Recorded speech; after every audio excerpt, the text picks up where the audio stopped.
Hello everyone, welcome to Visionary Classes. Today we will going to discuss on our first lecture series after a long time on CSIR 2020 paper. So CSIR का आज हम discuss करने वाले हैं अर्थ, planetary and atmospheric science के जो paper आए थे CSIR के 2020 में उसको हम डिस्कस करने वाले हैं. आज हम लोग डिस्कस करेंगे पार्ट ए का पेपर जिसमें हम जनरल एप्टीट्यूड वाला सेक्शन जो है उसको ऑब्जर्व करेंगे. तो आइए चलते हैं जनरल एप्टीट्यूड में किन किन तरीके के क्वेश्चंस आते हैं उनसे हम डील करते हैं. जो पहला क्वेश्चन है अगर हम वहां की बात करें तो पहले क्वेश्चन में वो क्या बताना चाहता है कि which of the following numbers is a perfect square. ठीक है, तो ये जो टर्म है परफेक्ट स्क्वायर ये आपको अच्छे से समझ लेना है कि परफेक्ट स्क्वायर कौन कौन से होते हैं.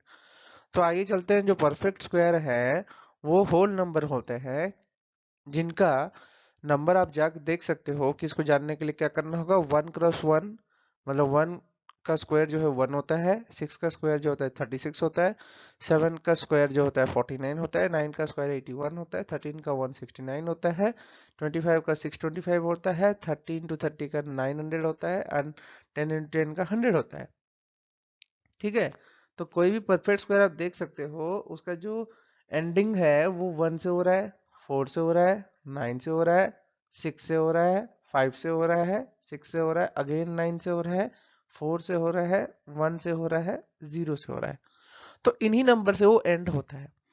तो अगर मैं बात करूं कि अगर मैं यहाँ पे एक नोटेशन देख लूं कि उसने क्या समझा रहा है, वो बोलता है कि if the last digit of A number is 0 its square ends in 0. Definitely पहला पॉइंट. ठीक है, ये बनता है. फिर बोलता है कि if the last digit of A number is 1 और 9 इट्स स्क्वायर एंड्स इन 1. दूसरा पॉइंट. ठीक है, if the last digit of A number is 2 और 8 it square is and in 4. ठीक है, तो 1 और 9 रहेंगे तो 1 होगा. ठीक है, 2 एंड 8 रहेंगे तो वो 4 होगा. ठीक है, if the last digit of A number is 3 और 7 इट्स स्क्वायर एंड्स इन 9.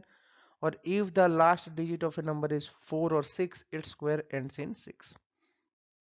ठीक है, तो हमने क्या किए, सारे के सारे जितने भी जो लास्ट डिजिट है हर नंबर के, किसी भी नंबर के, मतलब होल किसी भी होल नंबर के जो लास्ट डिजिट है उनका हम यहाँ पे देख रहे हैं कि लास्ट डिजिट किस नंबर का क्या होने से उसके स्क्वायर का लास्ट डिजिट क्या होता है. ठीक है, ये हम ऑब्जर्व कर रहे हैं. तो उसी तरीके से लास्ट डिजिट अगर 5 हो तो इसका लास्ट डिजिट भी 5 में ही एंड होगा. जैसे कि यहाँ पे देख सकते हो 5 से एंड हुआ था तो 625 हुआ. ठीक है, 6 से एंड हुआ तो 6 आया.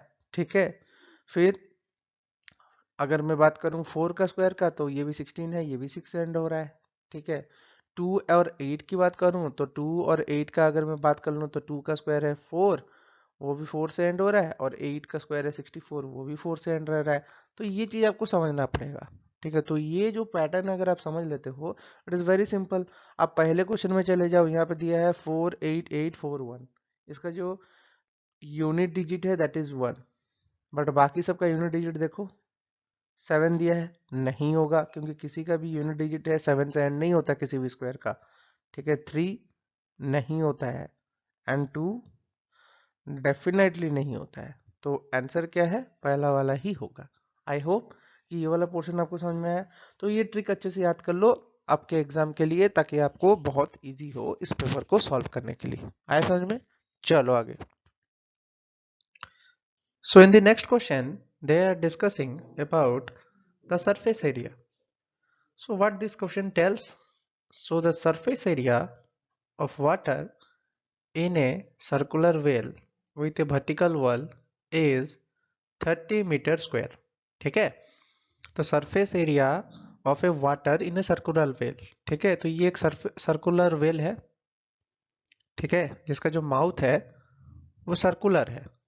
ओके, और वो ये बोल रहा है कि जो वाटर ऐसे भरा हुआ है,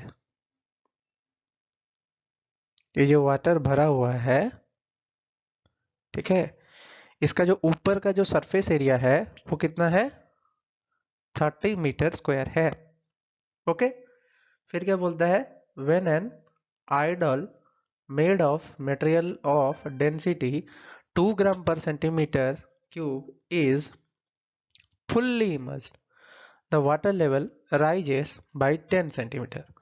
What is the mass of the idol? Okay, so अगर मैं इसकी बात करूं तो राइज हो रही है 10 सेंटीमीटर।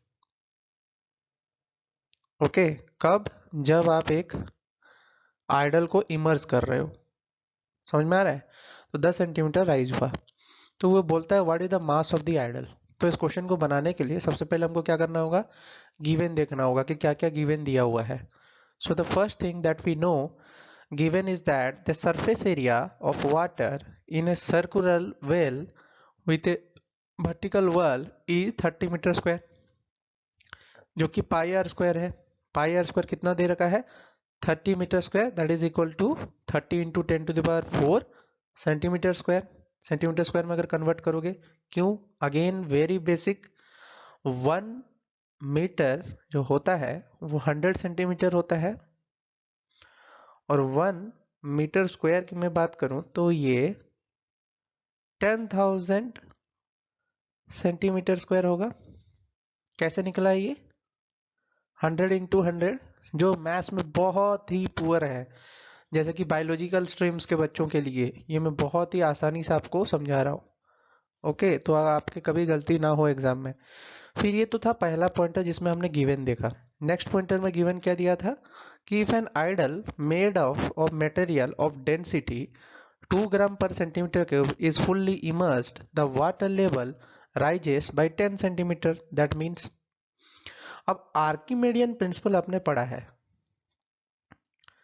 आर्किमेडियन प्रिंसिपल आपने पढ़ा है। वो बोलते क्या है कि अगर किसी भी ऑब्जेक्ट को किसी भी पानी में आप डिसॉल्व करते हो, वो उतना अमाउंट ऑफ पानी डिस्प्लेस करेगा जितना उसका क्या है, वॉल्यूम है। Okay, so the point here rise that the volume of water rise is equal to the volume of idol. ठीक है, तो वॉल्यूम ऑफ वाटर जो राइज किया वो वॉल्यूम ऑफ आइडल के बराबर हो गया। तो हमारा जो वॉल्यूम है एक सिलेंडर का वो कितना होता है, पाई आर स्क्वायर एच। तो ये जो 10 सेंटीमीटर राइज किया है इस सिलेंडर का, अगर मैं बात करूं अबाउट दिस सिलेंडर शेप, जो वॉल्यूम डिस्प्लेस हुआ है इसकी मैं अगर मैं बात करूं, इसकी जो वॉल्यूम है वो कितनी होगी, 30 into 10 to the power 5 centimetre cube, क्योंकि जो हाइट है वो 10 दे रखा है और ऑलरेडी हमारे पास कितना था, पाई आर स्क्वायर की वैल्यू इतनी थी। ये इक्वेशन 1 से इक्वेशन 2 मैंने बना लिया। Next we should find the density. तो डेंसिटी का फॉर्मूला क्या होता है, मास अपन वॉल्यूम। तो मास अपन वॉल्यूम कितना दे रखा है, 2 ग्राम पर सेंटीमीटर क्यूब। तो मास की वैल्यू कितनी होगी, 6 into 10 to the power 6 gram, जिसकी वैल्यू जो एग्जैक्ट आएगी वो कितनी आएगी, 6 into 10 to the power 3 kg, जो कि 6000 kg के बराबर है। तो आंसर वाज 6000 kg। तो इस क्वेश्चन में बहुत सिंपल था। अगर आप इस क्वेश्चन को बनाना चाहते थे तो आप definitely basic formula related to our related to our square concept, related to our different kind of mensurations के प्रॉब्लम्स, जिसमें कि हम डिफरेंट फिगर्स के बारे में जानते हैं, अगर ये आपको पता नहीं है तो again you should go and learn those things. Okay, we are coming with a special lecture on section A of CSIR JRF, so kindly do get updated from our channel. Okay, so next question की तरफ चलते हैं। तो next question में वो बोल रहा है the hour and minute hand of a clock are along the same line at a certain time, they will be collinear next after a lapse of time which is closest to. ये question है। Okay, तो मैं क्या करता हूं, मैं 12 बजे का टाइम लेता हूं रात के। ओके, तो इस समय में क्या होगा, जो ये आवर हैंड है, ठीक है, ये मिनट हैंड, दोनों एक दूसरे के ऊपर लाई कर रहे हैं। That means what, that means they are same line में, वो है दोनों एक दूसरे के ऊपर ओवरलैप कर रहे हैं बट सेम लाइन में तो है डेफिनेटली। ओके, फिर क्या होता है कि इनमें से आप ऑप्शन सिलेक्शंस के मौजूदगी से आप पता कर सकते हो कि किस तरीके से इसका आंसर किया जाए। This is an optional elimination question. ठीक है। अगर मैं 30 मिनट्स की बात लेता हूँ, ठीक है, 30 मिनट्स पे अगर मैं करूंगा तो हमारा जो वो बनेगा वो कैसा बनेगा, आवर हैंड ऐसा हो जाएगा, ठीक है। आवर हैंड अगर 30 मिनट्स ऐसे ले आता तो ऐसे आ जाएगा, बट आवर हैंड थोड़ा सा डिस्प्लेस होगा, ठीक है। Hour hand will be like this. तो इस पोजीशन में क्या है, ये कोलिनियर नहीं है, okay. But if you consider 33 minute, देखो आप चलो 30 से 33 मिनट्स, मतलब लोएस्ट से हाईएस्ट की तरफ चलो। अगर ऐसा कंडीशन आप पैदा करते हो तो उसमें क्या होता है, ये कंडीशन आ जाता है, ठीक है। 33 मिनट्स पे यहाँ कहीं होगा आवर हैंड का जो डायरेक्शन होगा, और मिनट हैंड का डायरेक्शन जो है वो इस तरफ होगा। तो 33 मिनट्स में आप अप्रोक्सली लगा सकते हो कि ये दोनों जो है क्लोजेस्ट है, okay. So in the next question, if you are seeing this question, so you can definitely know कि एक क्वेश्चन जो आता है वो फिगर फॉर्म में आता है, ठीक है। सेक्शन ए में एक क्वेश्चन जो आता है वो आपका विजुअल इंटरप्रिटेशन पे आता है। तो ये विजुअल इंटरप्रिटेशन का क्वेश्चन है। इसमें क्या पूछ रहा है, which of the following is true for a given figure, ठीक है। तो इसमें सबसे पहले आप क्या करोगे, first calculate the number of triangles, second calculate the number of rectangles, okay, क्योंकि यहाँ पे number of rectangles and number of triangles की उन्होंने बात की है, ठीक है। तो सबसे पहले हम चलते हैं ट्रायंगल को कैलकुलेट करने के लिए। तो ट्रायंगल को मैं कैलकुलेट करता हूं तो पहला ट्रायंगल जो बनेगा वो ये बनेगा, दूसरा ट्रायंगल ये बनेगा, तीसरा ट्रायंगल ये बनेगा, चौथा ट्रायंगल ये बनेगा, पांचवा ट्रायंगल ये बनेगा, सिक्स्थ ट्रायंगल ये बनेगा, सेवेंथ ट्रायंगल ये बनेगा, एट्थ ट्रायंगल ये बनेगा। आ रहा है समझ में, ये ये ये ये ये ये एंड ये 8 ट्रायंगल्स हो गए। अब क्या करते हैं हम, अब हम बनाते हैं बड़े ट्रायंगल्स को। ये इट इज नाइन्थ, ठीक है। फिर ये इट इज 10th, ठीक है। फिर ये इट इज 11th, फिर ये it is our 12th, okay. तो ये सारे ट्रायंगल हो गए। तो नंबर ऑफ ट्रायंगल्स जो थे वो 12 थे। आंसर डेफिनेटली आपका ये है। तो मैं इसी तरीके से समझाना चाहता हूँ, नंबर ऑफ ट्रायंगल जो थे वो आपके कितने थे, वो आपके 12 थे, that was 12, okay. Now will calculate the rectangle, okay. So rectangle calculate करते हैं। पहला रेक्टेंगल 1, दूसरा रेक्टेंगल 2, तीसरा रेक्टेंगल 3, चौथा रेक्टेंगल 4, ठीक है। फिर फिफ्थ, ये बड़ा वाला 6th, ये 7th, ये 8th, ठीक है। और डेफिनेटली सबसे बड़ा वाला क्या है, 9 है। तो नंबर ऑफ रेक्टेंगल कितने हुए, अप्रोक्सली 9 के पास पास है। देखो 9 ही होगा क्योंकि ये वाला जो है अंदर में ये काइट के शेप में है, इसको हम रेक्टेंगल नहीं कंसिडर करेंगे। तो अगर मैं बात करूं 9 + 1 that is equal to 10 is definitely less than 12। तो हमारा जो इक्वेशन सेटिस्फाई हो रहा है ये हो रहा है। इनमें से होगा नहीं, number of rectangles greater than triangles not possible, number of rectangles equal to number of triangles not possible, number of rectangles plus 1 is equal to number of triangles not possible. तो फाइनल आंसर जो था ये था, तो answer यही था, okay. So अगर visual interpretation का क्वेश्चन आ रहा है फिगरेटिव फॉर्म में, never go for any kind of shortcut tricks. Again I am telling, shortcut tricks में जाओगे तो समय चला जाएगा, आप बना नहीं पाओगे। 4 मिनट लो बट अच्छे से सॉल्व करो, आया समझ में। So get out of it that this is a kind of a question that will be getting your time, but definitely you do need 2 marks to get a selection in exam. So कभी भी shortcut tricks try मत करना, always do the best thing, calculate it, okay. Moving on to the next question, okay। तो ये जो question है, इस तरीके के क्वेश्चन जब भी आते हैं तो आपको एक चीज ध्यान रखना है कि आपको मार्क्स अलॉट करने जरूरी है, मतलब नंबर अलॉट करने जरूरी है। क्या है क्वेश्चन पढ़ते हैं। Marks of A 5 student of Brijesh, Paresh, Ramesh, Naresh and Suresh in an examination are distinct. Marks of Bridges is the average of the marks of all the students. Marks of Naresh is the average of the marks of Paresh and Ramesh. Marks of Paresh is the least and the marks of Naresh is more than the marks of Suresh. Who got the highest mark? Okay तो पहले given conditions को satisfy करो rough sheets में। Okay तो पहला condition क्या बोलता है, जो ब्रिजेस का मार्क है वो परेश, रमेश, नरेश एंड सुरेश का एवरेज है, तो डिवाइड बाई 4 कर दिया मैंने। ये समझ में आया पहला स्टेप।